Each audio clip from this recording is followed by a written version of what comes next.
L'actualité des nouvelles technologies avec Yann Lavoie. Et ce matin, on s'est intéressé à une nouvelle application qui délivre de l'information ciblée pour tout le monde, aussi pour des personnes en situation de handicap, mais pas seulement. Alors, qu'est-ce que ça veut dire délivrer de l'information ciblée avec cette application qui ne ressemble pas aux autres? Je commence par un exemple. Vous allez dans un musée. Pour nous, c'est assez facile de trouver dans le musée, d'avoir une description du tableau, de trouver les toilettes, de trouver l'ascenseur. Pour nous, c'est assez facile. Pour une personne en situation de handicap, ça devient compliqué en fonction de son handicap. Il y a des escaliers, il faut trouver l'ascenseur, c'est où? C'est pas facile. Je suis aveugle, il y a un tableau, j'ai besoin d'une autodescription.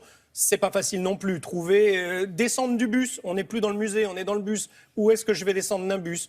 Et puis même dans les lieux privés, lieux publics, lieux privés, trouver ce que l'on cherche, ce n'est pas toujours simple. Trouver l'information nécessaire pour que vous puissiez vous déplacer dans le lieu en question, quoi. Exact. Un cabinet d'expertise dit, nous, on va mettre des petits boîtiers dans tous ces lieux qui viendront nous contacter en disant, moi, je veux être équipé pour que des personnes en situation de handicap puissent se déplacer à l'intérieur de notre lieu. Lieu privé, lieu public. On fait une expertise et on décide qu'on met des petits boîtiers haute fréquence. On ne l'entend pas à l'oreille. L'avantage, pas besoin de connexion avec votre smartphone. Le boîtier vient directement se connecter à l'application que vous avez bien sûr téléchargée auparavant.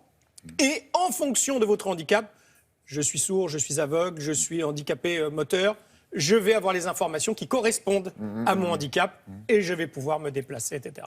C'est pas mal, non? Bien. Alors l'idée est bonne. Ce cabinet dit juste, venez à nous.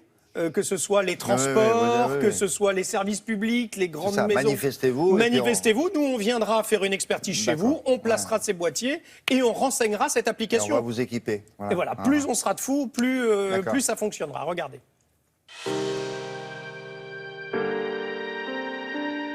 La technologie fonctionne avec du son haute fréquence, qui est un son inaudible, qui est envoyé par un petit haut-parleur.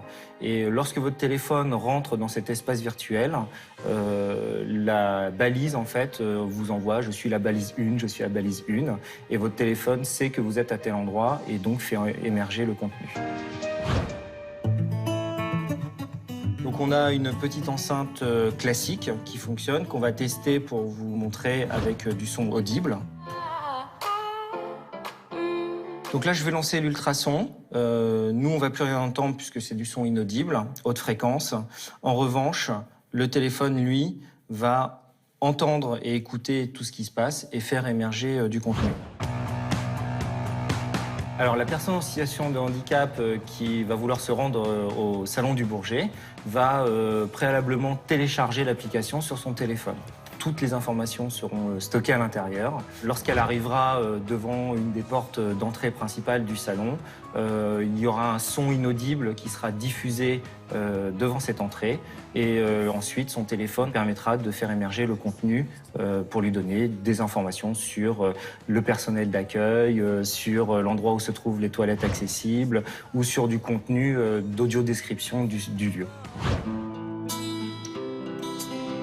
Une personne malvoyante, lorsqu'elle va arriver sur le Salon du Bourget, vous allez avoir beaucoup de signalétiques qui sont écrites. Et donc, vous comprenez que si elle est aveugle, il faut qu'on puisse lui envoyer l'information en audio-description.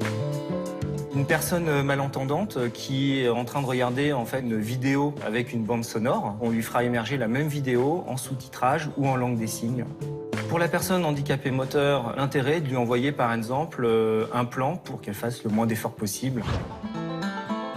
Alors cette technologie sonore permet effectivement de s'affranchir des problématiques de connexion 3G, Wi-Fi, puisque c'est juste un son qui est envoyé aujourd'hui.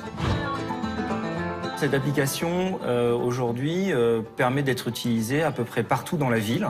Donc que ce soit sur les bâtiments, devant l'entrée des bâtiments ou à l'intérieur, que ce soit dans les transports en commun, que ce soit pour aller se rendre dans un magasin ou un musée. Et nous, effectivement, on a besoin que ces collectivités locales, que ces gestionnaires de patrimoine ou propriétaires de magasins puissent donner du contenu et diffuser du contenu à travers cette application pour aider toutes ces personnes à vivre comme tout le monde. On n'avait pas parler aussi de lieux publics comme un supermarché, par exemple? Exactement, C'est pas mal, ça aussi. exactement. Alors, bien entendu, on parle surtout de personnes qui souffrent d'un handicap, Oui. mais les personnes analphabètes, il y en a encore beaucoup en France, pour lesquelles ça pourrait être très pratique, mais aussi les étrangers, bien évidemment, qui ont besoin d'avoir des choses dans leur langue. Pour ça, il faut, comme c'est dit dans le reportage, que tous ces gens-là se signalent et disent « Moi, j'ai envie d'avoir ce système-là D'accord. chez moi ».